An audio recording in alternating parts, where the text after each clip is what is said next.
Yesus bilang, domba-dombaku mendengarkan suaraku.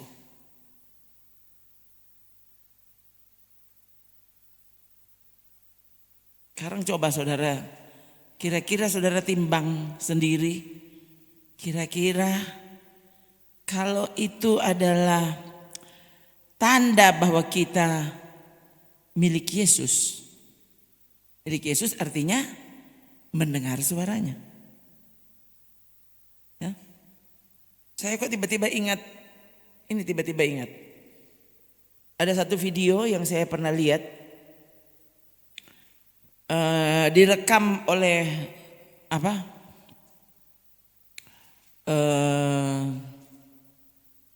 orang-orang yang mengikuti tur ke Israel, saudara, dan mereka ada di satu padang penggembalaan,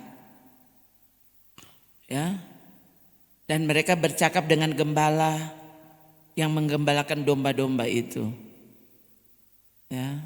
Mereka mau buktikan kalau Alkitab ini apa yang digambarkan di sini oleh Yesus, domba-domba mendengarkan suara gembala.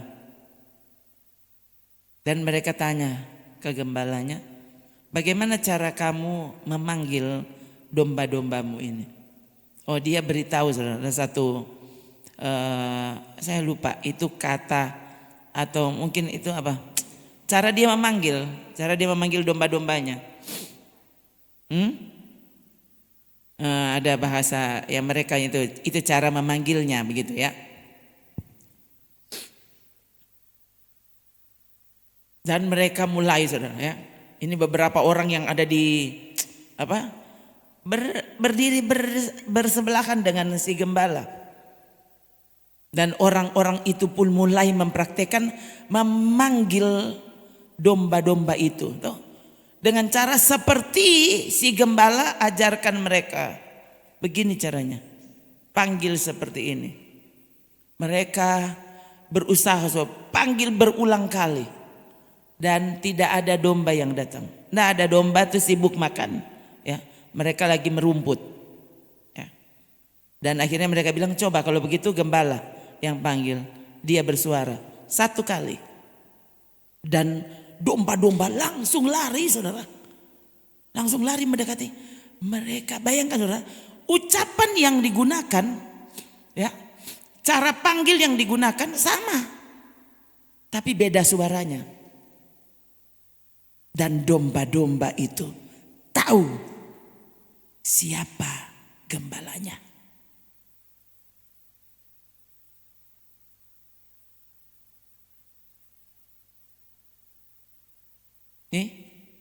Ini Yesus buat pernyataan, akulah gembala yang baik.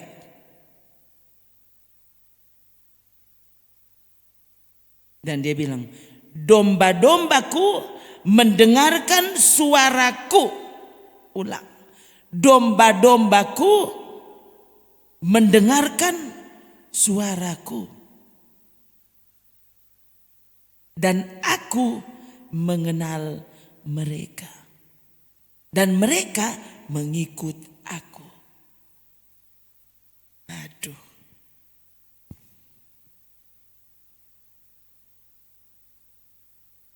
Yesus gembala yang baik. Oh, dengar baik-baik saudara ini, ya. Yesus gembala yang baik. Nah, sekarang kita lihat kalau begitu, gembala yang baik itu bagaimana?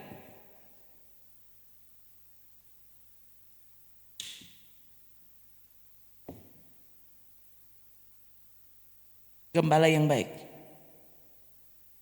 Kalau saudara gembala yang baik bagaimana? Hah? Yang lombo-lombo, lombo-lombo itu tuh gembala. Nah, orang kan selama saudara model begitu. Yang bersemangat, dia ini penginjil. Kalau yang bercerita lombo-lombo, yang cuma senyum-senyum, dia kan gembala dia. Dia punya karunia gembala.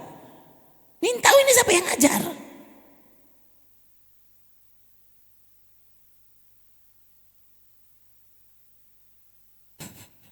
Akulah gembala yang baik. Dan aku mengenal domba-dombaku. Dan domba-dombaku mengenal aku. Ini gembala yang baik, ini Yesus ya. Yesus bilang kan dia. Yesus maha tahu enggak? Maha tahu. Kalau Yesus maha tahu, harusnya Yesus bukan cuma mengenal domba-dombanya. Semua dia tahu. Kenapa dia yang buat pernyataan aku gembala yang baik? Gembala yang baik itu cuma kenal domba-dombanya. Itu dia maha tahu loh. Nah, apalagi gembala ini pakai baju kuning.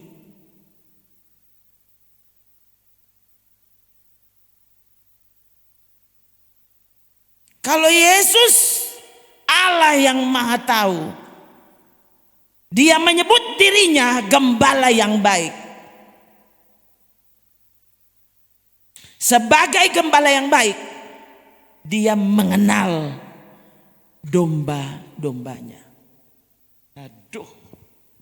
Ya, ini Yesus ya.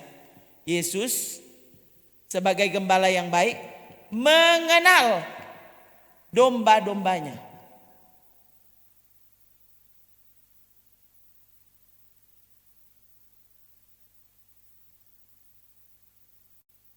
Pantas saat terakhir saya selalu bilang ke saudara, Yesus bilang apa?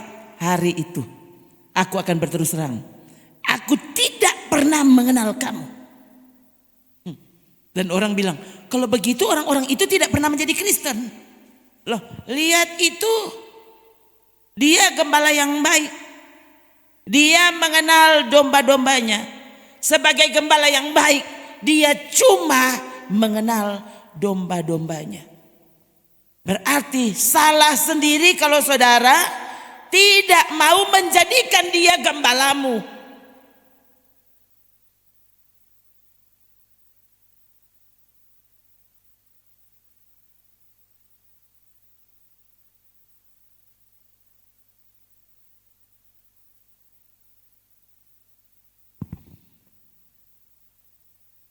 Yang kan gembala yang baik, Yesus cuma mengenal domba-dombanya.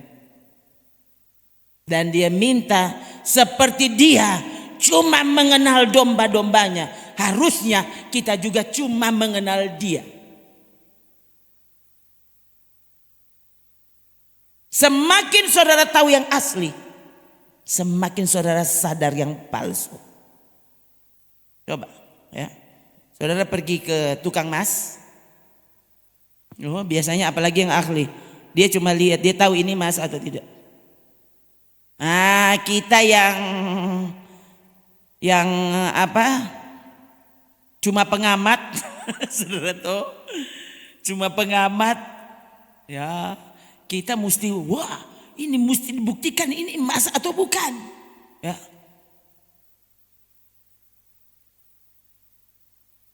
Tapi sebagai apa? Pengrajin emas, mereka tahu pas lihat, oh ini emas ini bukan emas Jawa, ini memang emas tulen.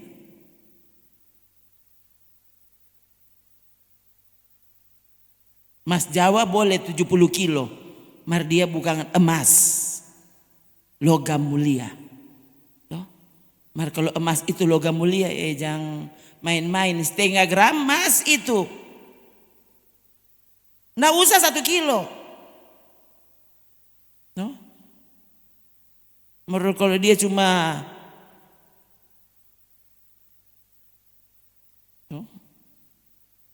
nggak tahu lah, Indonesia kan orang ini Manado saudara ya, Manado semua tukang bakso semua dong panggil mas. Mau dia orang mana, biar dia orang Manado, karena tukang bakso mas. Begitu kan Manado kan, orang semua tuh begitu. Dan tuh tukang bakso dia so biasalah, so jadi tukang bakso tolak gerobak ya sudah, dia so jadi mas-mas. Nah saudara baku dapat yang emas yang 80 kilo, tetap dia bukan emas logam mulia. Tapi sekali lagi, waktu dia sungguh-sungguh emas, biar dia cuma nyendak riki 1 ons tetap ada nilainya. Ya, nanti orang langsung tersinggung le. Jadi menurut Ibu Pendeta itu manusia dah yang ada harga. Bukan, ini maksudnya kalau orang bicara ini mas. Mas dan emas beda. Ya. Kan yang ada tuh Mas Jawa kok orang panggil emas, yang ada orang panggil emas. Jadi kalau saudara panggil emas, orang berarti bukan kita tuh dia ada panggil. Tuh, orang itu mas bukan emas. Toh, saudara. Jadi ini kalau orang bicara yang tulen, ya,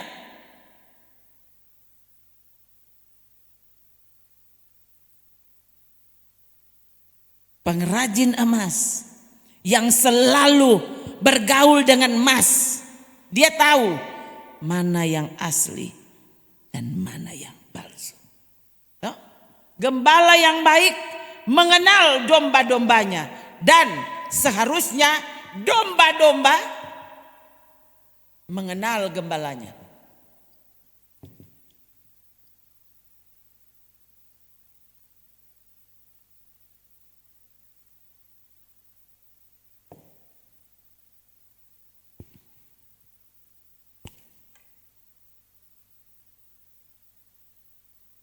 Ternyata tingkat pengenalan yang Yesus bicarakan ini pengenalan dalam arti mengenal dia sangat dekat. Itu tingkat pengenalan yang Tuhan maksudkan. Jadi bukan mengenal siapa namanya, berapa umurnya, lahir di mana, bukan. Hah? Coba, ini anak-anak kecil, coba Kanaya, coba tanya. Kalau DP mama lulus apa? Coba tanya. Kalau tanya sekarang, dorang minta tahu. Tapi bukan berarti dia tidak kenal DP mama. Dia tidak perlu tahu. Mama pe warna kesukaan, dia tahu itu dia. Mari dia tahu ini DP mama. Biar saudara mau pakai rupa Dian, Kanaya tahu kan DP mama itu. Kan begitu, itu anak masih kecil itu. Jadi waktu saudara bicara tentang pengenalan, itulah yang Tuhan maksud dengan mengenal. Kalau saudara cuma tahu Yesus, tahu lahir di mana, bahkan orang mengklaim dorang tahu tanggal berapa dengan tepat, udah, orang punya persoalkan mana-mana aja. Oh ini mau bilang lahir bulan April kayak dia. Tidak mempengaruhi keselamatan. Justru biar saudara paling jago sejarah tentang Yesus. Jangan kasih biar nanti Tuhan bilang, aku tidak pernah mengenalmu. Ingat saudara waktu Yesus mana tadi? Itu ayat yang bilang tentang aku tidak pernah mengenalmu.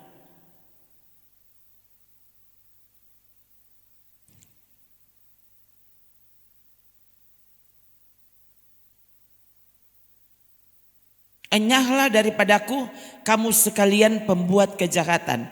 Coba lihat mereka tuh siapa? Coba ayat 24 ya. Dek.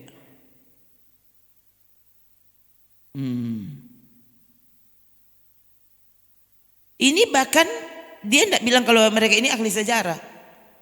Mereka bahkan bernubuat demi nama Yesus. Mengusir setan demi nama Yesus. Mengadakan banyak mujizat demi nama Yesus. Tapi Tuhan bilang aku tidak pernah mengenal kamu. Orang S1, S2, S3, STH, MTH, doktor teologi. Kita rektor sekolah tinggi teologi. Apa le? Jangan biarkan kemudian Tuhan bilang undur pembuat kejahatan. Saya bilang ke saudara, ya. Setelah sekian waktu saudara, saya sendiri berkuliah. Belajar apa itu? Tritunggal. Kemudian itu tidak cukup. Tetap saja kalau ada pembahasan-pembahasan yang saya pikir, waduh ini menarik nih. Tuh.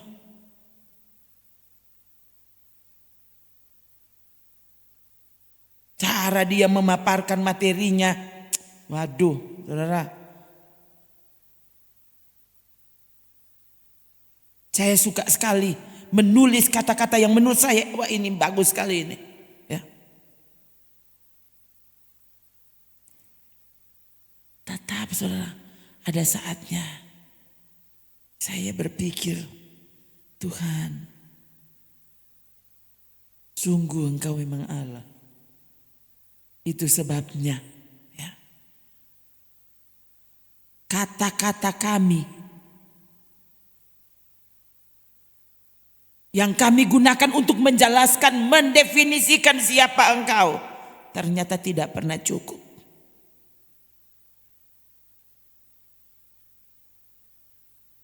Sekte yang terakhir ini ya sekitar 1 bulanan ini saudara, ya ini viral pokoknya. Kalau saudara sering ikuti di YouTube, saudara akan lihat ini viral. Loh. Progressive Christianity, Kristen progresif. Waduh, saya lihat semua pendeta membahasnya. Pendeta di YouTube tuh semua membahasnya. Iya, mau perempuan, mau laki-laki, saudara, bapak pendeta, ibu pendeta, semua sangat tergelitik untuk membicarakan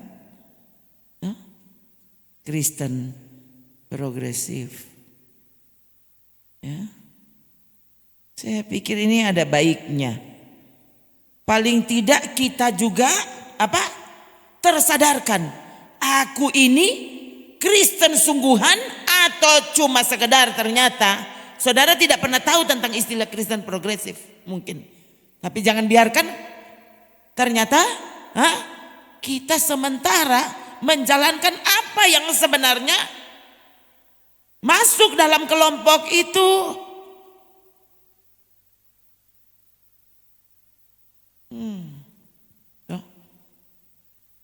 Ada pendeta yang saya kagum dengan cara dia maksudnya menyajikan materi tiap kali, dan saya lihat dia ikut membahasnya. Wah saudara, dan memang orangnya sangat tegas. Ya. Bagi dia Kristen progresif itu bukan Kristen. Gimana tadi? Kristen progresif itu bukan Kristen. Mana sih? Oh. Kristen progresif itu dia bilang bukan Kristen dan tidak progresif. Terserah. Kamu bilang kamu progresif. Loh. Nah, dia buktikan kalau satu, kamu bukan Kristen apalagi progresif. Oh.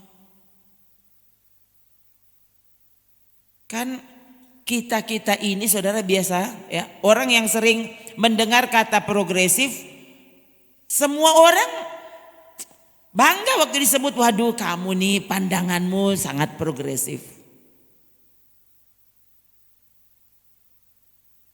Tapi menjadi Kristen progresif menurut ukuran mereka. Alkitab ini cuma tulisan manusia. Ini orang Kristen progresif ya. Ini cuma tulisan manusia. Jadi ini bukan ukuran kebenaran. Wih gila. Tuh, yang bilang ini pendeta. Dia menamakan diri aku. Nah, saudara ya. Mulai dari tahun lalu saya memang tidak pernah mendengarkan dia berkhotbah atau apa, tidak pernah ya. Cuma saya langsung tahu dia siapa karena saya pernah dengar sebuah kesaksian dia yang wawancara. Jadi saya oh dia pendeta, entah dari gereja mana tapi pokoknya pendeta. Jadi kalau sekarang kan namanya terkenal Brian Sriwata.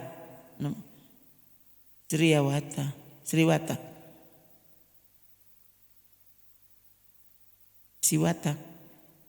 Merayan si Sriyawata. Terserahlah. Toh, kita tidak mengurus dia, saudara. Tapi saudara harus hati-hati terhadap apapun yang sedang bergejolak di sekitar kita. Ya, semoga sekalipun saudara tidak pernah menyebut dirimu Kristen progresif, tapi sekali lagi, waktu saudara sendiri mempertanyakan Alkitab, kau berarti ada dalam kelompok itu. Suka atau tidak. Yesus bilang begini, kalau engkau mengasihi aku, kau menuruti perintahku. Nah ini, tunggu. Ini dulu ya. Kalau kamu adalah domba-dombaku, kamu mengenal aku. Dan tingkat pengenalan di sini maksudnya sangat mengenal dan sangat taat kepadanya. Itu mengenal. Karena tingkat kedekatan, tingkat pengenalan yang sangat dekat itu, mereka menolak untuk tunduk kepada suara gembala yang lain. Itu tingkat pengenalan yang Tuhan tuntut. Ya. Artinya, waktu kita menyebut diri Kristen, menyebut diri umat Allah, menyebut diri dombanya Tuhan, tapi kalau saudara tidak mau mengenal dia dengan benar, tidak mengenal dia dari dekat, kau bukan domba-dombanya.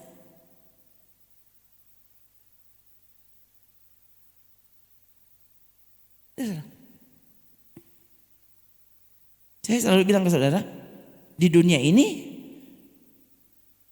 saudara tidak mau, orang yang tidak percaya setan. Iya, yang tidak percaya setan, semua tuh Tuhan bilang aku mau dengar. Artinya, engkau lebih diatur setan. Saudara tidak pernah pergi ke dukun. Hah? Boro-boro sesuatu orang tuh benci sekali tuh dia. Oh iya. Kok? Engkau sedang dengar-dengaran Pak Tuhan. Siapa yang dengar-dengaran Pak Tuhan? Artinya kau sedang dikendalikan setan. Kan begitu. Coba ya. Cuma ini tanda mengenal Tuhan kok. Tanda mengenal Tuhan. Taati perintahnya. Perintah yang mana? Semua perintah. Tuh. Coba 3. Jikalau kamu mengasihi aku, kamu akan menuruti segala perintahku. Semua perintahku. Kalau dia adalah gembalamu, gembala yang baik toh.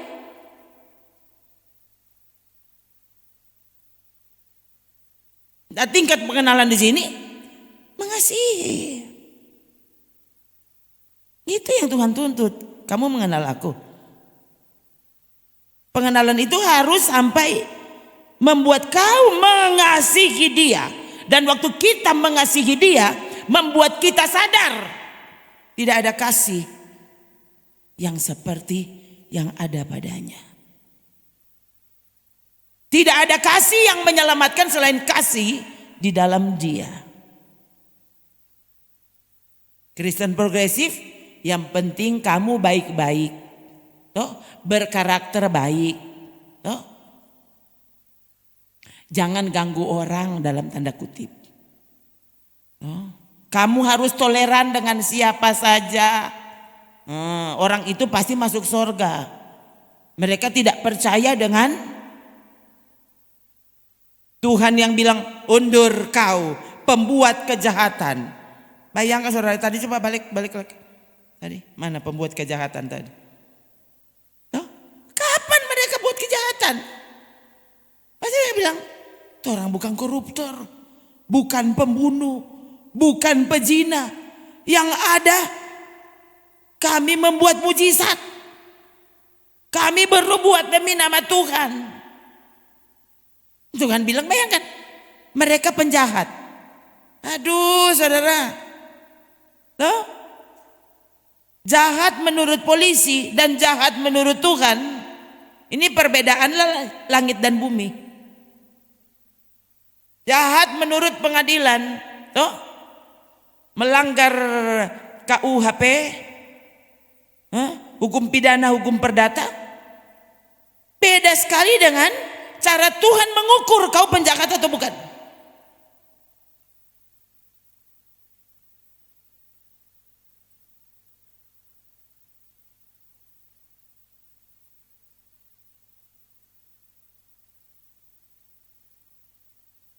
Sementara sekarang saudara, saya sebenarnya sedih sebenarnya. Ya, waktu melihat ini orang-orang yang merasa diri tetap Kristen. Masih Kristen, kami bukan Kristen progresif. Oh, saya hamba Tuhan, lulusan dari sana, dari sini, dari situ. Tuh, disebutkan apa?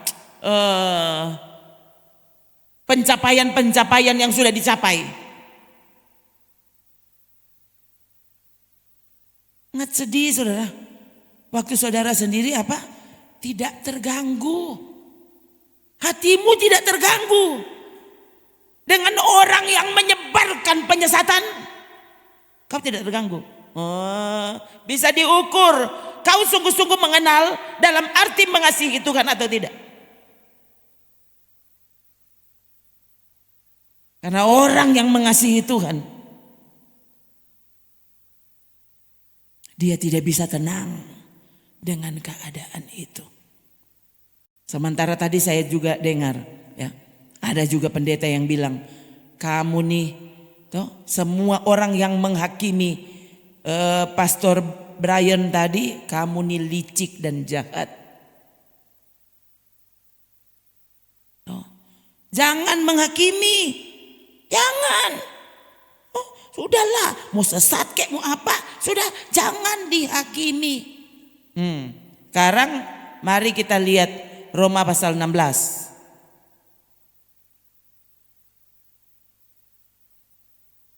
Ayat 17. Mari sama-sama tolong baca. Ini Paulus yang tulis ya.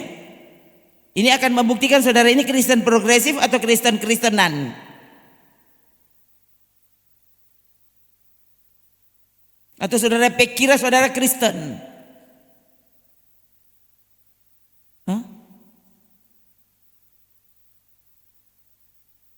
Oke, mari kita baca sama-sama. 3. Tetapi aku menasehatkan kamu saudara-saudara, supaya kamu waspada terhadap mereka yang bertentangan dengan pengajaran yang telah kamu terima, menimbulkan perpecahan dan godaan. Lalu sebab itu hindarilah mereka. Jang batamang, jang bacarita dengan orang itu. Karena biasanya yang model-model begini saudara, dia tidak bisa dinasihati. Dia pikirkan dia lebih jago.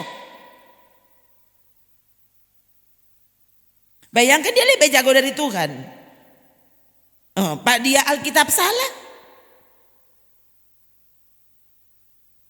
Tadi saya dengar kok, kalau nanti saudara Google, cari di YouTube siapa dia dan apa kata-katanya, saudara akan terkejut.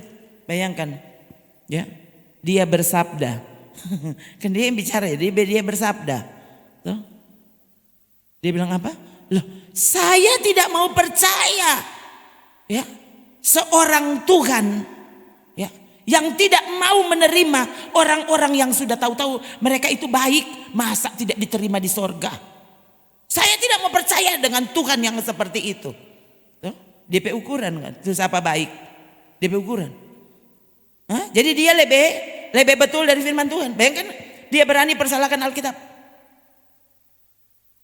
Ya, Yesus bukan satu-satunya jalan. Berarti dia lebih bagus dari Yesus, toh? Lebih bagus dari Roh Kudus. Dengar coba dia. Angkat saudara, ya. Jangan menghakimi. Loh, harusnya sebagai orang Kristen yang mengenal gembala yang baik, saudara tahu ajarannya, saudara tahu suaranya.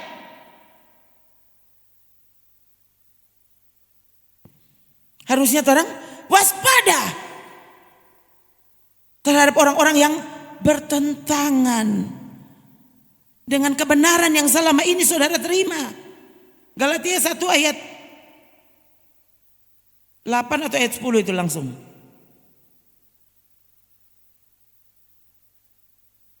Coba baca lagi.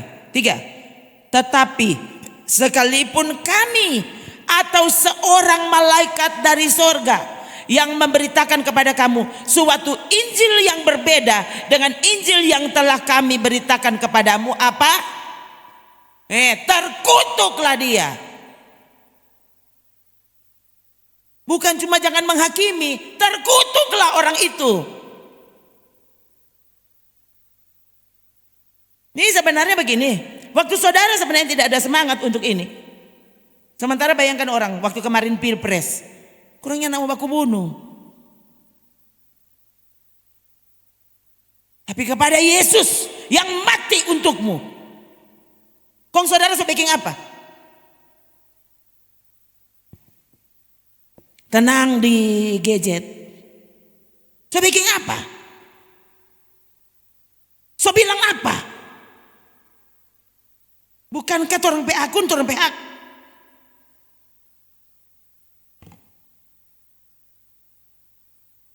So bilang apa terhadap orang-orang ini? Yang kan malah, saya jangan menghakimi, ngoni jahat. Harusnya tunjukkanlah kasih. Bayangkan. Lalu ini merasa diri benar toh? Tapi terhadap orang-orang seperti saya ini, dorang pikir ini pendeta Ronan ini selalu dia merasa diri paling benar. Loh, yang merasa diri benar kau berarti. Kenapa? Karena kamu menghakimi saya toh. Suruh jangan menghakimi. Jangan menghakimi kepada orang yang dia sedang hakimi. Bayangkan ini toh.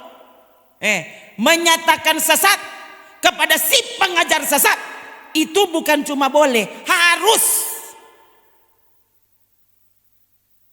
Saya tahu dari mana. Kenapa Paulus bisa sekeras ini? Terkutuk dia bilang. Ini bukan cuma mari orang doakan dia, kan terkutuk. Sekalipun kami atau seorang malaikat turun dari sorga. Tapi kalau beritanya berbeda dari Alkitab yang kamu dengar, terkutuklah orang itu. Masih mau bilang jangan menghakimi. Cuma ingat yang bilang-bilang jangan menghakimi ini kenapa? Karena sebenarnya kau tidak tahu apa itu kebenaran. Mungkin kau bahkan pendeta. Tapi sebenarnya kau tidak tahu apa itu kebenaran. Saya bercakap dengan dulu so lama. Saya bingung. Loh, ini pendeta, gembala bahkan dia tidak tahu alasannya kenapa dia dibaptis selam. Bagaimana toh? Saya sampai begini. Dia cuma baptis selam karena dia gembala Pantekosta. Loh, ini gimana sih? Bayangkan saudara.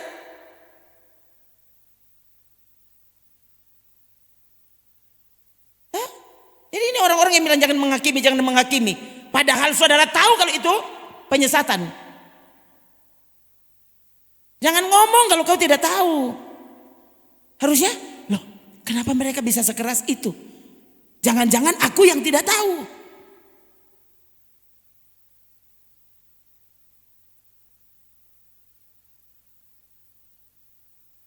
Mungkin bahkan saudara cuma tulis, selamat pagi. Tuhan Yesus memberkati. Ini tahu mau tulis apa toh? Tulis jo. Tuhan Yesus memberkati.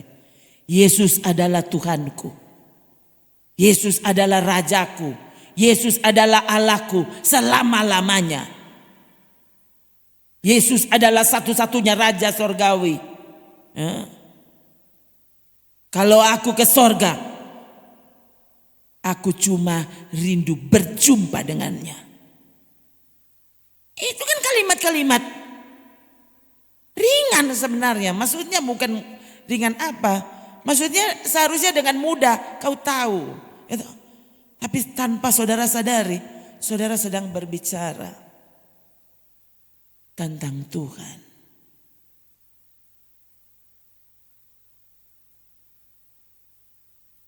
Nah semakin saudara, saya sampai bilang misalnya begini. Waktu saudara misalnya orang menjelek-jelekan suamimu di medsos. Kong saudara gimana? Istrinya yang rajin di medsos. Saudara, enggak apa-apa. Atau gimana? Saya tidak percaya saudara tidak merasa, apalagi ini semua fitnahan. Yang dia tidak buat, kemudian mereka fitnahkan. Saya tidak percaya kok saudara tenang-tenang saja. Anakmu misalnya dijelek-jelekan, sementara engkau tahu dia tidak jelek. Ya beda ya kalau memang dia salah. Tentu ya sudah lebih orang badiang. Dia katut memang salah. Tapi kalau saudara tahu anakmu sedang melakukan yang baik. Sementara saya sering melihat malah dia so tahu DP anak itu salah. Tapi karena itu DP anak, jambaran yang anak kore. Dia langsung beraksi. Lalu Yesus Tuhanmu. Hah? Orang bukan cuma so kore-kore, dia orang so injak-injak. Jangan kata lain. Dia bukan apa-apamu. Bukan.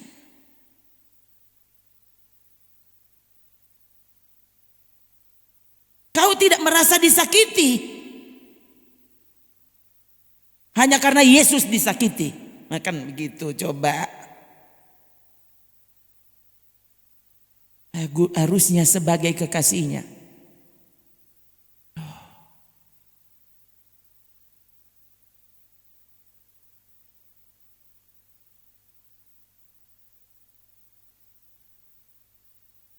Ada orang yang tidak berteman dengan saya baru sekitar mungkin 1 minggu ini kali. Saya lihat dia tidak berteman. Jadi saya juga tidak kirim pertemanan. Tapi dia memberi komentar di salah satu status saya. Tak tahu minggu lalu atau 2 minggu lalu itu. Ya, tiba-tiba saya lihat FB beri notifikasi tentang dia beri komentar.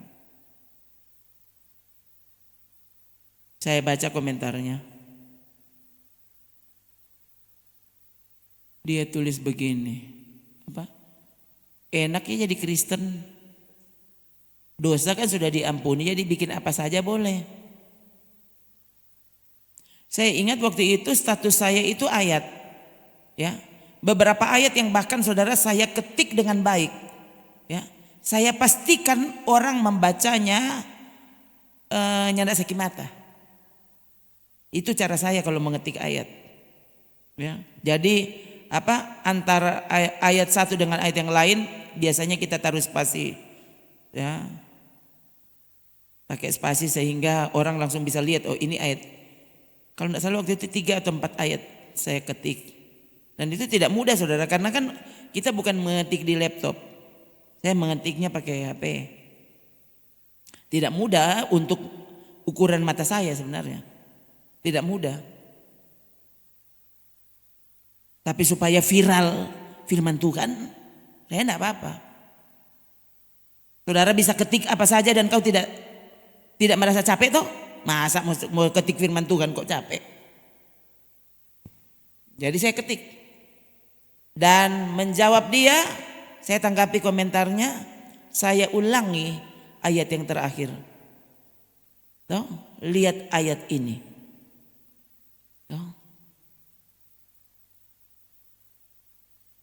Jangan menganggap karena kita sudah dimerdekakan dari dosa, lalu kamu boleh melakukan dosa. Kamu harus lawan keinginan. Kalau tidak salah dia tulis begini, enak ya bikin dosa, dia tulis di bawah Galatia. Baru setelah terhadap jawaban saya dia balas lagi, saudara. Balas lagi. Dia tulis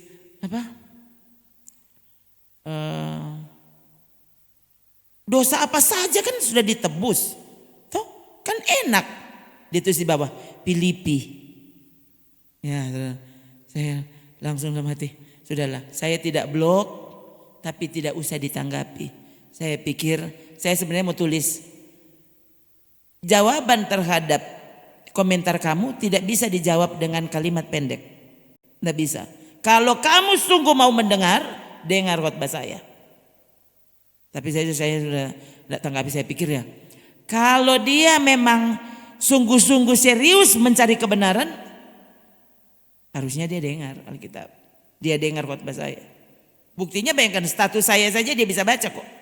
Sementara dia tidak berteman dengan saya. Memang waktu saya periksa akunnya siapa, oh dia non-Kristen. Mungkin dia Kristen progresif.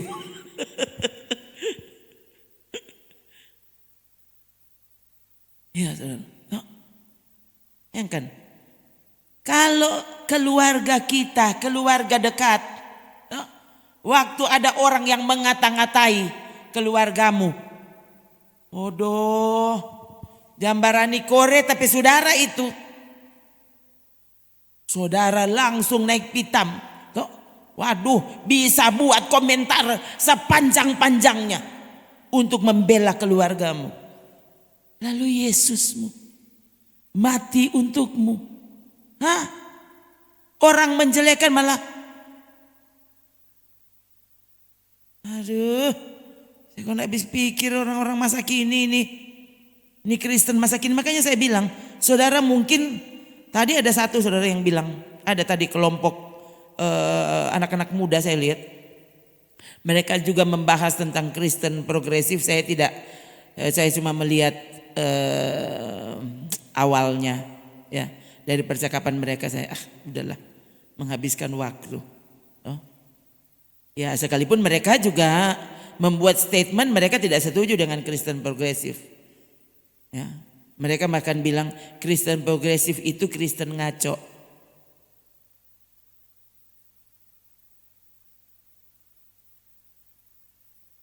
Oh, tapi cara mereka menanggapi saya, udahlah, ini cara menanggapi yang tidak serius ya. Saya tidak mau dengar. Saudara, jadi sekali lagi hati-hati waktu saudara memberi tanggapan atau saudara sedang melihat sekitar ya, gejolak-gejolak yang sedang terjadi, kong saudara tidak rasa apa-apa. Harusnya kalau menurut saya ini kalau sakit secara fisik harusnya saudara sudah periksa. Sakit apa Kang kita? Kenapa tiba-tiba biasanya yang tidak rasa apa-apa, tiba-tiba kenapa kita pe kepala mulai cat nyut begini. Biasanya nyandak no, sekarang dia langsung piba periksa. Biasanya kita kalau makan cookies nyandak apa-apa, sekarang semua cookies kita soni mau. Langsung piba periksa orang. Harusnya waktu saudara mendengar penyesatan yang luar biasa di sekitarmu, dan kau tidak peduli, bahkan merasa justru orang-orang yang tidak kerja. Sudah ada kerjaan ini. Di pehot kurang itu, kong itu. Harusnya saudara sekarang apa? Tiba periksa. Cek saudara sehat atau sosaki. Kita sering apa? Lebih merasa khawatir terhadap kesehatan secara jasmani. Sehat atau tidakkah imanmu, kau tidak peduli. Sehatkah pikiranmu terhadap Tuhan? Sehatkah hatimu terhadap Tuhan? Kau tidak peduli. Padahal ini orang ini sementara berjalan ke surga. Saudara ini datang, orang lain ini mau datang. Harusnya kan ini serius. Bayangkan saudara tidak ada. Ada juga di dalam gereja, tapi tidak serius terhadap apa yang Tuhan sendiri. Baca sikap Yesus terhadap penyesatan. Terhadap penyesat. Sikap Yesus ya saudara. Mengapa Paulus sekeras itu?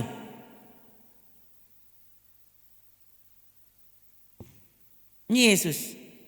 Bayangkan. Yesus harusnya kalau saudara, orang-orang masa kini yang Yesus, udah waktu orang mau bicara, bagi Tuhan tak ada yang mustahil. Udah, nggak usah bicara soal itu, enggak.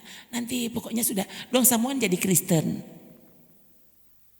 Nanti kita baking dong masuk surga sudah. Ini enggak usah pusing pada orang, enggak usah. Semua bukan persoalan. Yesus begitu. Ini dia yang bilang. Celakalah dunia dengan segala penyesatannya. Titik 2. Apa? Memang penyesatan harus ada. Tetapi apa? celakalah orang yang mengadakannya. Yang bilang Yesus, siapa Yesus? Gembala yang baik. Hikmat, kebenaran yang sejati, kehidupan, jalan satu-satunya. Dia bilang apa? Memang penyesatan harus ada. Kenapa kok baking ada Tuhan? Aturannya kalau saudara kan langsung baking mati, langsung apa kek? Toh, jangan izinkan ada penyesatan begitu toh. Udah orang berdoa aja supaya sesnya ada penyesatan. Kenapa sana? Penyesatan harus ada. Kenapa penyesatan harus ada? Setan ada.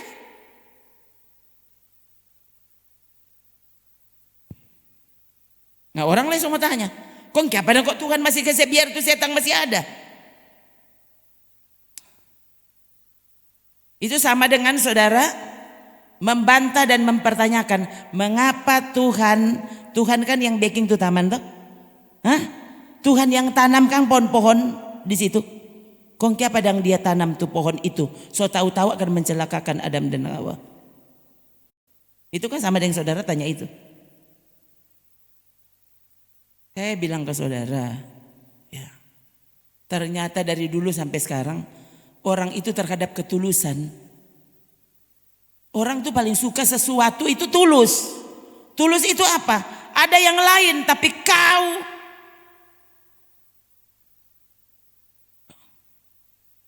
Ada 10.000 di sana, tapi cuma anak yang kita pilih. Ada 10.000 di sana, mari kita nih mau haga pada orang. Cuma kau yang menarik. Nah, maka kenapa nggak haga apa kita? Siapa nih kok tamu haganya ndak ada, ndak ada orangnya ndak tulus no. Tuhan ternyata seperti itu. Dia yang menciptakan manusia. Jangan bilang, ngana kok pakai perasaan? Kok mau pakai apa? Tuhan yang menciptakan perasaan. Dan Tuhan itu ternyata pang perasaan. Bayangkan Yesus bilang siapa Roh Kudus? Siapa dia? Sangat mudah untuk didukakan. Duka itu apa? Duka itu pakai pikiran atau pakai perasaan?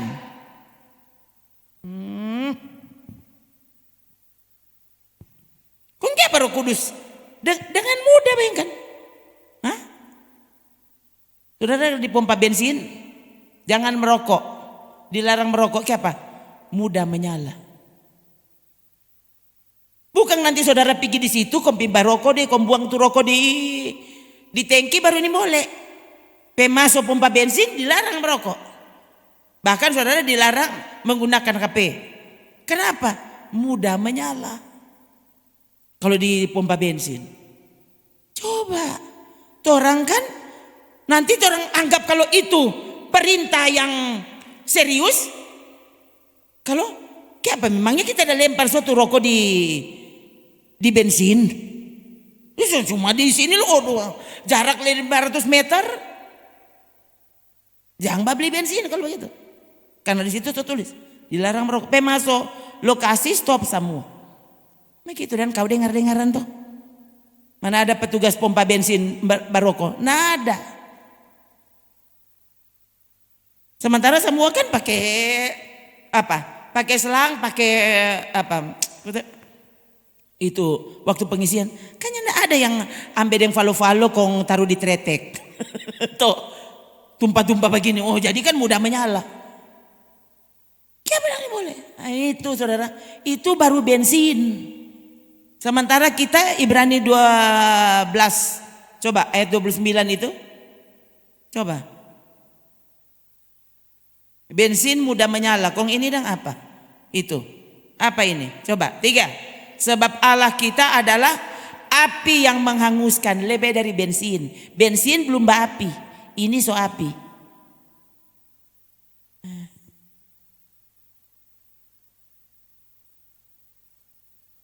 Jadi kalau dia bilang jangan, biar jarak 10 kilometer. Dia bilang jangan. Maka DP arti jangan. Tuh orang kan, nggak masuk akal komang ini. Jadi angkau lebih masuk akal daripada Tuhan. dan perkataannya. Orang pesuka nanti kalau lihat, nah padang sana so meledak, nah so itu kok jang pasang tuh api. Kan manusia selalu begitu saudara. Nanti kalau so babua, coba itu misalnya apa kata rambu-rambu lalu lintas. Misalnya di tikungan jangan mendahului kendaraan di tikungan. Hanya karena saudara 20 kali mendahului kendaraan di tikungan dan yang tidak ada apa-apa karena pas arus dari sebelah sana tidak ada, yang tidak baku dapa. Toh? Jadi kau merasa aman. Bukan berarti aman terus. Cuma ingin pas ke 21 pas angkopnya begini, napa ada dari sana dorang leda balaju. Nah ini lebesoi kalau dia bandai gunung tuh berarti dia so gas dari bawah. Saudara baturung gunung sama DP laju. Oh. Ya itu kecelakaan terjadi. Seandainya semua orang patuhi rambu-rambu lalu lintas, kecelakaan pasti bisa diatasi sebenarnya.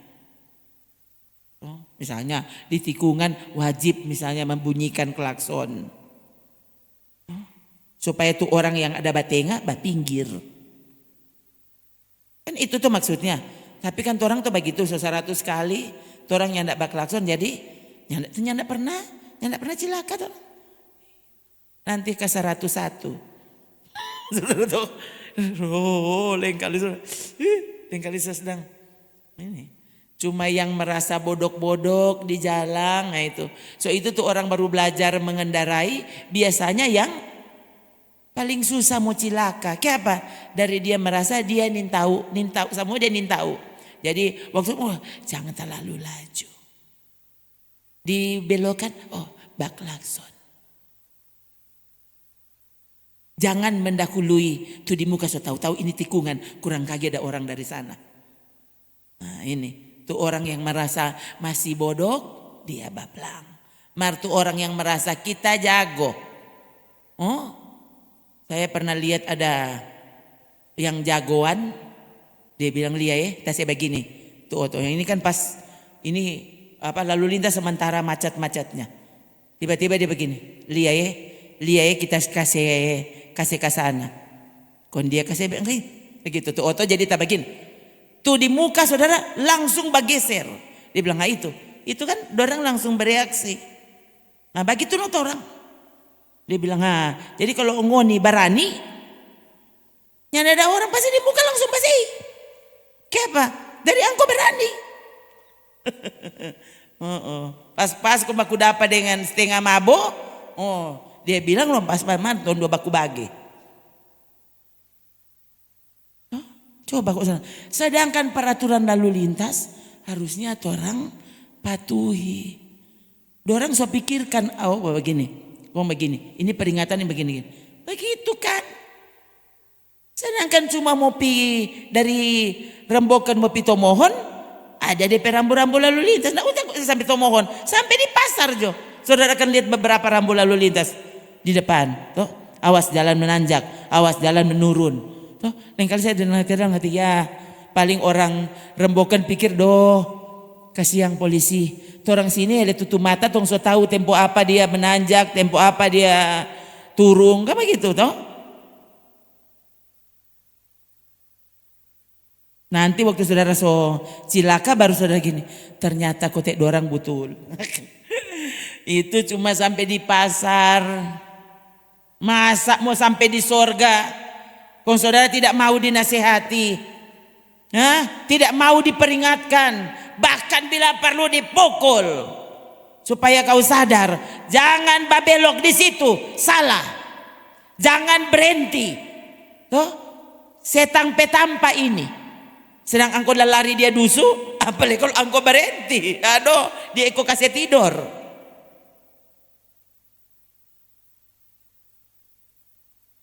So bilang Pak Simpson jangan pergi di situ. Mar Simpson tiap kali pikir siapa? Delila. Ya.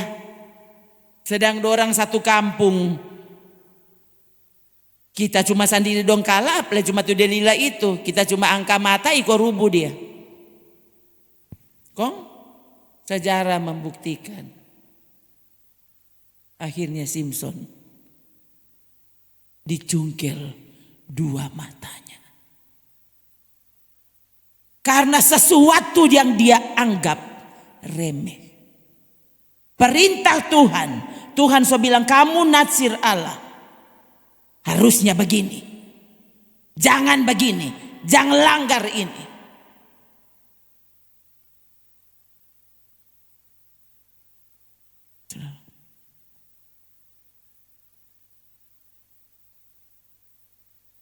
Waktu firman Tuhan menegurmu, apalagi dengan keras. Aduh, ini kan tahu sekali tersinggung itu apa. Cuma saudara tahu tuh tersinggung bagaimana. Itu.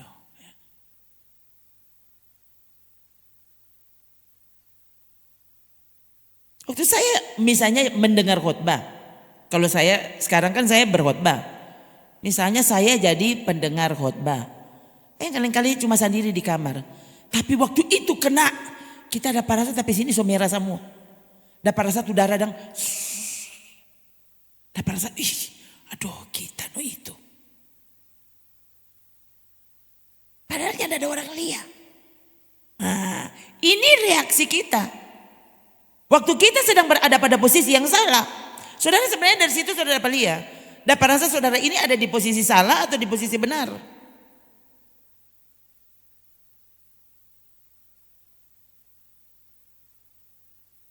Hindarilah mereka. Kalau engkau tahu itu salah. Selama ini yang saudara tahu begini itu benar. Mari waktu dong ajar baka sana. Berarti ini salah. Kalau kau tidak bisa menyadarkan orang itu, lebih baik menghindar dari mereka. Dan memberi peringatan kepada orang yang mau diperingatkan. Coba tadi Yesus berkata-kata coba diselesaikan supaya saudara lihat ini sikap Yesus. Jadi penyesatan celakalah orang yang mengadakannya ayat 8. Jika tanganmu atau kakimu menyesatkan engkau. Bayangkan Yesus sampai mesti pakai. Ini analoginya nih betul-betul menurut saya ini radikal sekali. Bayangkan Yesus langsung bilang jika tanganmu atau bukan jika saudaramu, jika tetanggamu. Enggak. Jika tanganmu atau kakimu menyesatkan engkau, penggal dan buang. Sampai seperti itu saudara. Sikap kita kepada sebuah penyesatan. Jangankan orang yang di luar saudara. Seandainya saudara, kakimu, tanganmu menyesatkan engkau, buang. Potong kong buang. Bayangkan Yesus. Ini yang bicara tentang apa? Penggal dan buang itu. Ini Tuhan yang menciptakan tangan dan kakimu. Kayak dia bilang, sudah nanti kita bikin baru. Potong, buang. Karena lebih baik bagimu, aduh perhatikan ini. Lebih baik bagimu masuk ke dalam hidup dengan tangan kudung. Dengan timpang. Ya, lebih baik nggak usah ada tangan sebelah. Nggak usah ada kaki sebelah. Tuhan tidak bilang nanti kita ganti kaki baru. Kalau dengan dua kaki, dengan dua tangan, engkau akhirnya tidak peduli dengan kebenaran, lebih baik anak kehilangan kaki. Lebih baik engkau kehilangan tangan. Sedang tangan dan kaki Tuhan suruh potong, kau buang, apa ledoi. Bapak saudara. Dia tidak bilang, kalau kakimu sudah membusuk, suruh dokter amputasi. Kalau kakimu menyesatkan engkau. Betapa kerasnya sebenarnya larangan Tuhan, ya. Dia suruh orang Kristen, dia suruh domba-dombanya bersikap terhadap apa yang salah dan apa yang benar. Jangan baku sedo. Nah menurut Kristen progresif, ini bukan kebenaran ini. Ini kebangetan. Ini keterlaluan.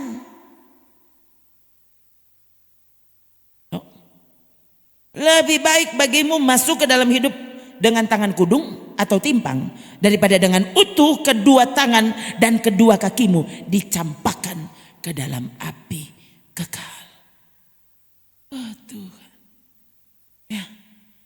Yang saya bilang cerita yang saya dengar itu kesaksian ibu-ibu yang apa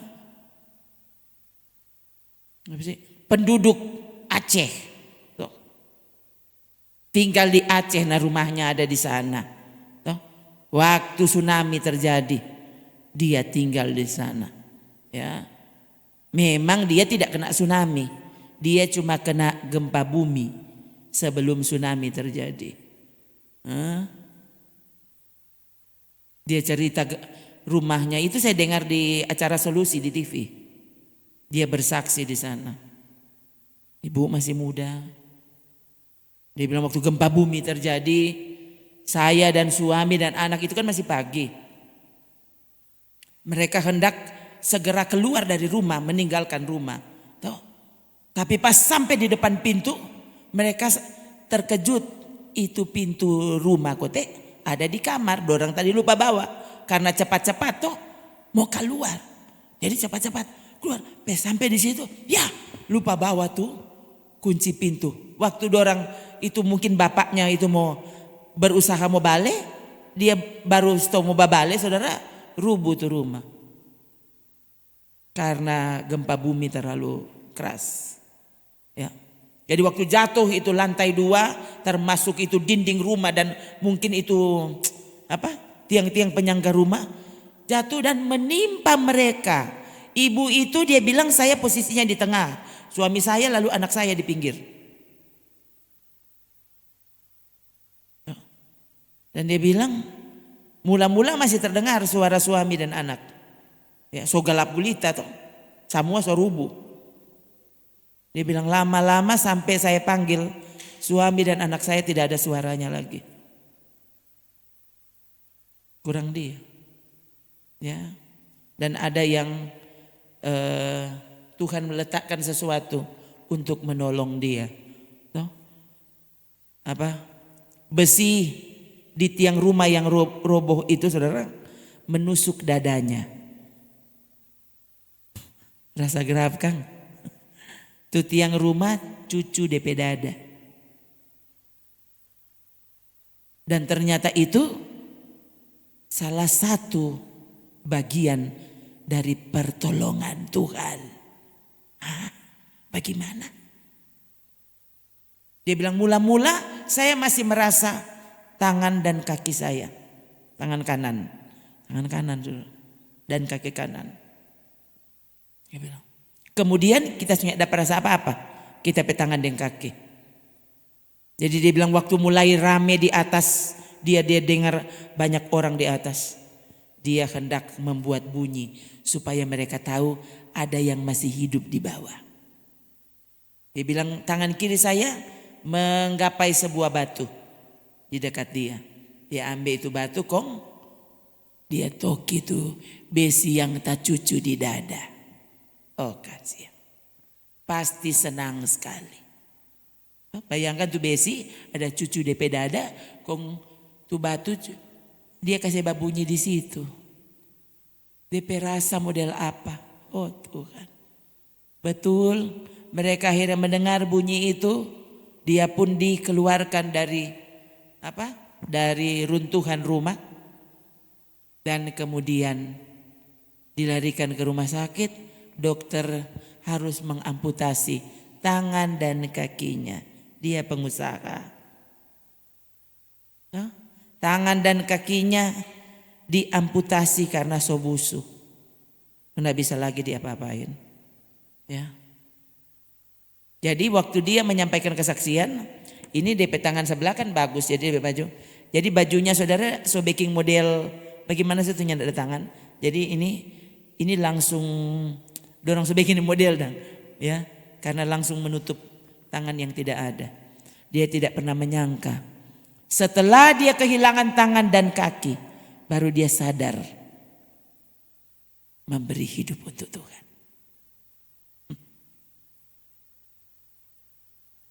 Mana tuh betul? Kehilangan apa menurutmu?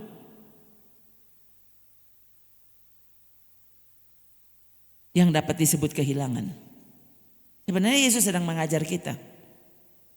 Apapun yang hilang darimu, belum hilang sampai kau kehilangan Tuhan. Sampai kau kehilangan pengenalanmu akan Tuhan. Sampai kau kehilangan ketaatanmu, penghormatanmu kepada Dia gembala yang baik. Coba Mazmur terkenal 23. Orang lihat gembala yang baik. Apa suatu gembala yang baik? Apa kira-kira saya ini termasuk gembala yang baik atau gembala apa? Tuhan adalah gembalaku, takkan kekurangan aku. Yang benar ini ya, kalau lihat pengertian Tuhan adalah gembalaku, aku tidak menginginkan yang lain. Aku tidak punya lagi keinginan yang lain karena Dia adalah gembalaku. Soalnya tidak ada kesukaan yang lain, tidak ada. Ini cukup. Tuh, ini Mazmur Daud. Daud siapa? Penggembala. Jadi Daud sebenarnya sangat mengerti apa itu gembala. Jadi waktu dia menyebut Tuhan adalah gembalaku, dia tahu apa itu gembala. Lihat, lalu gembala yang baik membaringkan aku di padang yang berumput hijau. Oh, ini menyanyi. Ia membaringkan aku di padang yang berumput hijau. Ia membimbingku ke air yang tenang. Ia menyegarkan jiwaku. Ia menuntunku di jalan yang benar oleh karena namanya. Sekalipun aku berjalan dalam lembah kekelaman. Ini gembala yang baik. Ya, kalau menuntun ke air yang tenang, menyegarkan jiwa, mengenyangkan, wah, sungguh Dia gembala yang baik. Pantas tadi sudah dimulai dengan I shall not want, begitu ya. Di sini diterjemahkan aku tidak kekurangan apa-apa. Takkan kekurangan aku. Padahal seharusnya aku tidak menyukai apapun. Jadi yang Dia sukai cuma Tuhan. Sebagai gembala yang baik. Itu kalau saudara sungguh-sungguh mengenal gembala yang baik, kau menjadi domba yang baik. Kau tidak menginginkan yang lain. Cukup memiliki Dia. The Lord is my shepherd, I shall not want.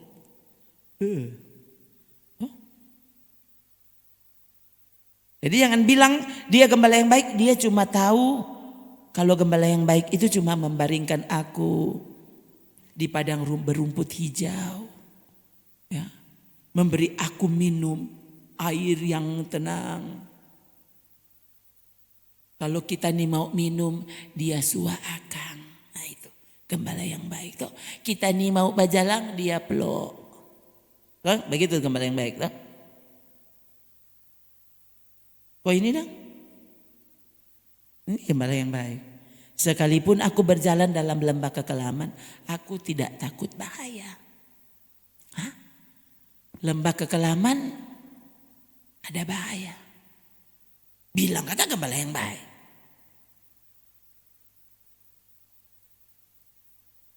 Justru karena Dia itu gembala yang baik, kita akan dibawa bahkan melewati lembah kekelaman.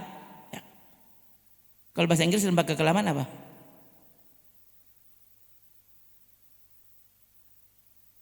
Valley of shadow. Oh, Valley of the shadow of death.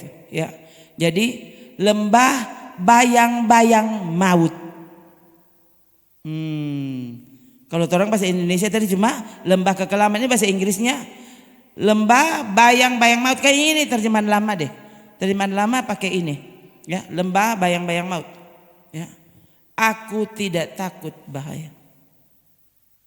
Jadi justru karena kita adalah domba gembalaannya, gembala yang baik, dia akan membawa kita bahkan melalui lembah bayang maut.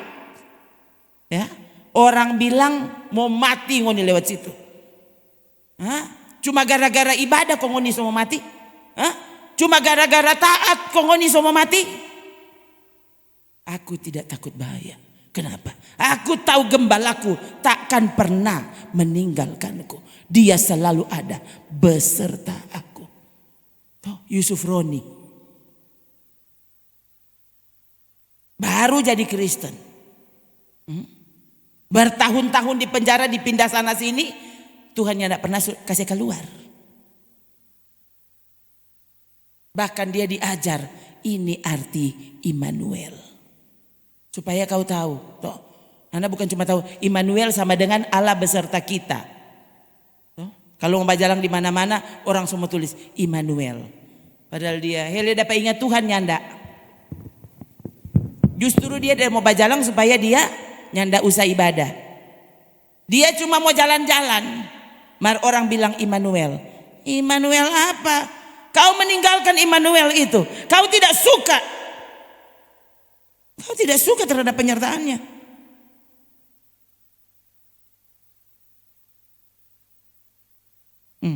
Aku tidak suka. Sebab engkau besertaku, gadamu dan tongkatmu itu yang menghibur aku. Coba. Tongkat itu apa? Saya bilang ke saudara, bayangkan sampai itu tongkat itu model, toh, itu kan tongkat gembala, toh, model. Begitu tuh tongkat gembala.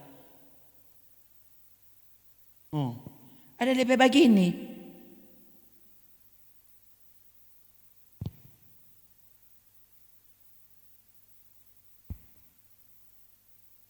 Kasih supaya bagus dong. Begitu. Ini for apa? Ini bukan for kore-kore. Supaya itu domba supaya dia tasono, kore-kore akan. Kore-kore dia di belakang supaya dia tasono. Waktu tuh domba gembala so pangge-pangge nih mau datang, so tahu-tahu di situ ngana serigala semua tangka. Toh, nih mau datang, gembala dia pegang DP ujung ini kong gate deng ini tuh, gate di leher. Bilang kata gembala yang baik, justru karena aku gembala yang baik, toh jangan minum di situ, di sini tuh lebih baik. Di situ ngana somo masuk jurang. Di situ bukan cuma air don taruh lah, campur cap. Jangan di situ. Lihat, gadamu dan tongkatmu. Itu gada saudara, itu sekaligus kalau dia terlalu jauh, tuh domba terlalu jauh, dia bagi deng gada, lempar deng gada. Ya saudara, waktu Tuhan panggil saudaranya mau datang, nanti tunggu dia lempar deng gada.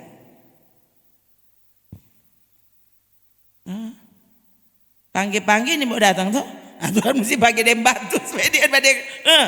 Tuh, lempar doi, dia lebih sanang. So lebih jauh tarik dia. So ada doi tiket kita, so boleh pergi Singapura.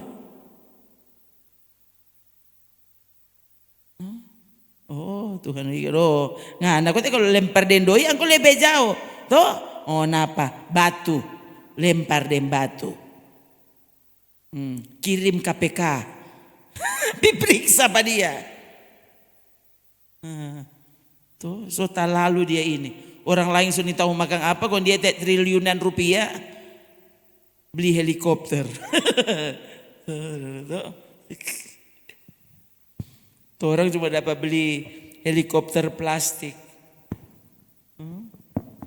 pesawat jet, pesawat plastik.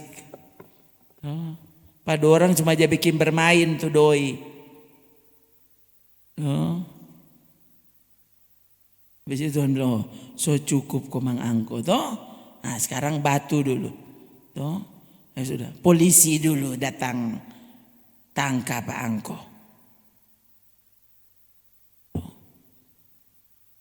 Atau, kayak apa so benjol. Udah lebar. Kaget. Nah, toh. Angko kan nih boleh toh. Dari sini kan nih mau dengar. Toh. Sana pergi operasi jo. Toh. Nanti dokter bilang, so mesti potong angko petangan. Nah, masih itu tuh lebih bagus daripada gara-gara itu kong angko masuk neraka.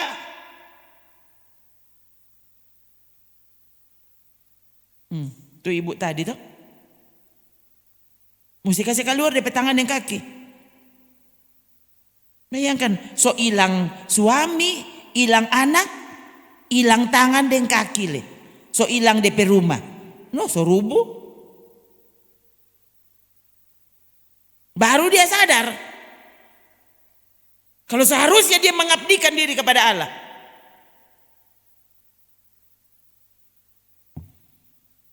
Itu sudah. Tak pernah ada kehilangan yang dapat disebut kehilangan. Sampai kau kehilangan Tuhan. Sementara banyak orang yang tidak pernah menyadari hal itu. Kenapa? Selama orang rasa Tuhannya tidak penting. Yang penting cuma Tuhan pertolongan. Kalau Tuhan sendiri dia tidak rasa penting. Ya, pokoknya Tuhan kita perlu ini. Toh, kenapa Tuhan? Tanda tangan jo. Kenapa kita berencana? Tuhan tolong ACC.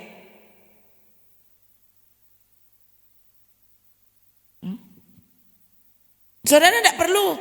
Tuhan mau perintah apa? Amin. Iya, amin. Amin. Kalau bilang Tuhan kirimkan pelanggan dari seluruh dunia. Haleluya. Amin. Terpujilah Tuhan dahsyat.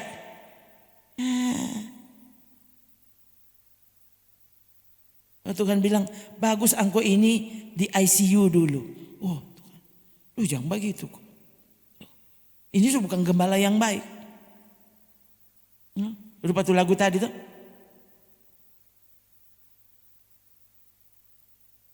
Sekalipun aku, bagaimana tadi kata? Sekalipun kau tak menjawabku, bukan berkatmu, bukan kebaikanmu. Jadi yang membuat orang ini mengikut Tuhan adalah Tuhan itu. Bukan karena dia kasih doi. Bukan karena itu orang ikut Tuhan. Kalau karena itu saya tidak ikut Tuhan. Kenapa? Justru kan saya kehilangan pekerjaan. Artinya saya kehilangan duit. Saya tidak pernah akan jadi hamba Tuhan.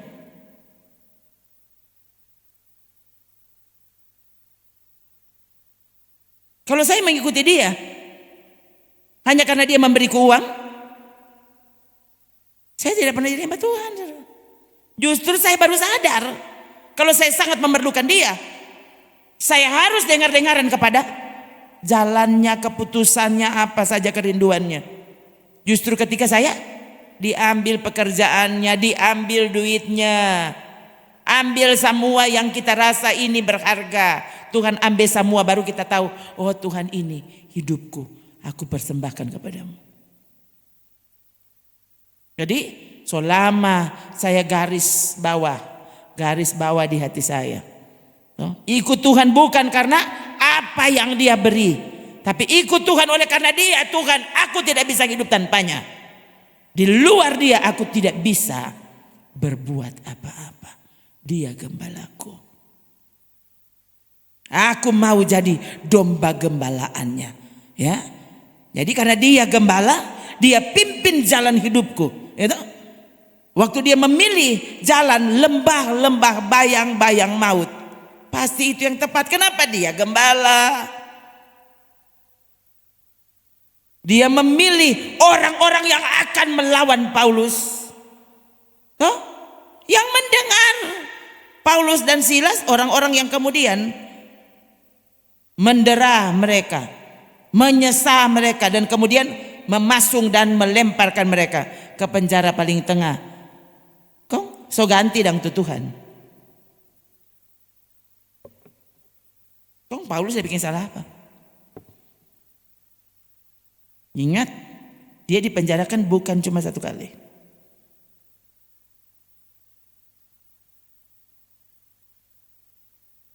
Harusnya kan dia so tahu dong. Kalau bikin begini kita mau masuk penjara. Kalau bikin begini kita masuk, dia kan so tahu. Kalau itu tidak tahu apa-apa, jangan kau bilang begini nanti masuk penjara ya. Jadi menurutmu apa Paulus tidak tahu? Tuh mana tuh mesti masuk penjara? Dia mau bersikap seperti apa begitu? Nah, supaya dia nggak masuk penjara. Supaya dia jangan bikin marah tuh orang-orang yang coba dia tahu dia mau bikin apa. Tapi waktu diberi pilihan, tuh, pilih kenyamanan atau menyampaikan kebenaran. Dia memilih apapun konsekuensinya. Aku harus menyampaikan kebenaran. Justru itu bukti bahwa dia mengasihi orang-orang yang sedang dia nasihati dengan kebenaran. Saudara mau memusuhi saya ya mau bilang apa? Salah-salah inilah kebenaran. Dapat rasa sakit, telinga sakit tuh hati. Ini ada kata-kata yang lain. Mau bilang apa? Yesus bilang lebih baik potong tuh tangan. Bahkan mana tuh satu? Lebih baik cungkil matamu dan buang. Karena lebih baik engkau satu mata tapi ke sorga daripada dua tuh mata, mata keranjang. Itu. Lebih baik satu jo. Siapa tahu dia langsung udah sadar kan itu kok angko. Oh, dah suruh lihat patuhan jo. Angko lihat tuh nyak war-war. Nah gitu kan saudara. Kan ini.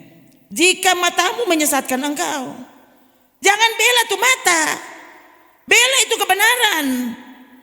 Jangan itu suka terlalu. Siapa bilang? Tuhan bilang cabut engkau pe mata kau buang. Karena masih lebih baik begitu yang penting engkau ke surga daripada dua mata gagah. Dan gara-gara itu kau ke neraka. For apa? Pantas apa? Helen Keller yang terlahir buta sakit. Siapa itu? Helen Keller. Bukan Fanny Crosby. Fanny Crosby. Dia bilang apa? Dia buta. Dia bilang waktu orang tanya, kira-kira seandainya kau punya kesempatan untuk dilahirkan kembali, kau mau dilahirkan sebagai apa? Fanny Crosby itu pencipta lagu. Nggak tahu, mungkin kayaknya ribuan lagu. Ya, selama mati dia merdeka lagu sampai sekarang dinyanyikan. Ya, salah satu lagunya yang saya paling tahu. Apa? This is my story, this is my song. Itu dia lagu. Dia bilang orang-orang yang mewawancarai dia terkejut. Kenapa? Karena dia bilang apa? Seandainya aku dapat dilahirkan kembali di dunia ini, saya memilih untuk menjadi Fanny Crosby seperti keadaanku sekarang. Buta. Orang bingung. Kok bisa? Ya. Saya bisa tidak melihat apa yang kau lihat. Tapi ternyata kau tidak bisa melihat apa yang aku lihat.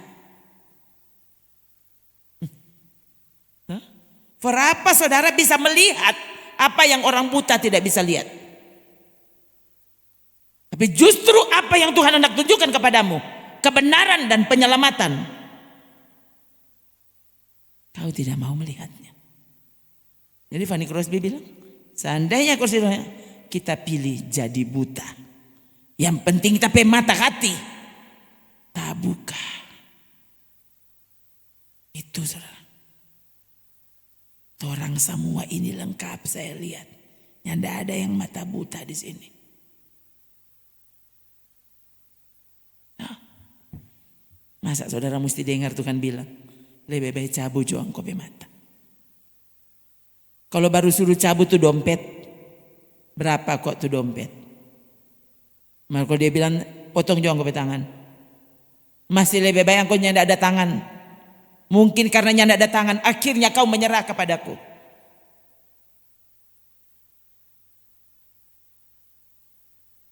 Daripada semua atau dengan dua tanganmu, dengan dua kakimu, kau tidak peduli dengan Tuhan.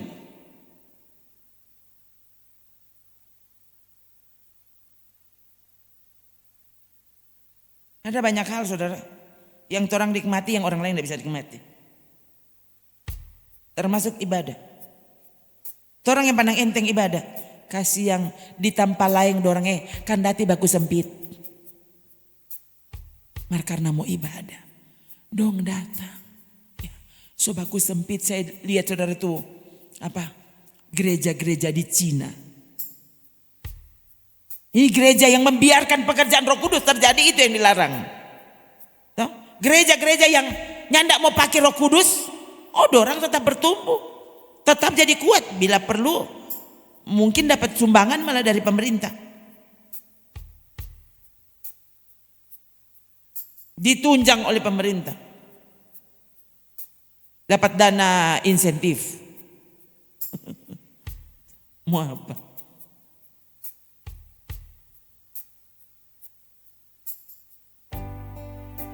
Tapi mereka yang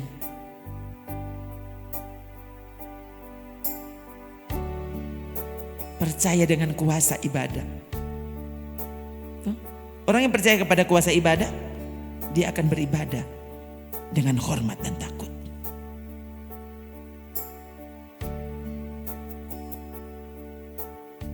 Percaya kepada kuasa perkataan Allah, kuasa firman Tuhan, kuasa yang ada di dalam kalimat-kalimat yang Alkitab tulis. Allahmu adalah api yang menghanguskan. Orang pandang enteng minta ampun. Dorang sobaku sempit. Ya, sementara ibadah cuma baba gini. Misalnya apa? Sosial termanis buat jiwaku. Begitu tuh ibadah. Kenapa ya puluhan, ratusan orang berdesak-desakan di ruangan yang sangat kecil. Belum lagi di luar saudara, cuaca sangat dingin. Jadi semua talia udo. Napa dorang dengan jaket yang udo. So pakai topi, pakai apa saudara? Ya. Beribadah air mata ciri. Sementara ibadah tuh dorang so jago sekali saudara. Peba bunyi sesuatu di luar, langsung set hilang dorang. Dorang tahu mau menyelamatkan diri. Ibadah belum kelar, sasadiki diganggu. Mereka awas dan waspada terhadap serangan dari luar. Untuk ibadah seperti itu, dorang bajalang dari gunung ke gunung. Puluhan kilometer ditempuh cuma untuk satu kali ibadah yang kau tidak hargai. Beribadah di dalam goa saudara. Orang semua sampai kursi bukan cuma bagus, bersih. So sapu, pel, lap semua. Tuh, dipastikan tidak ada bivi mau gigi Pak Angko. Dan tidak ada orang mau datang. Tidak ada orang hargai.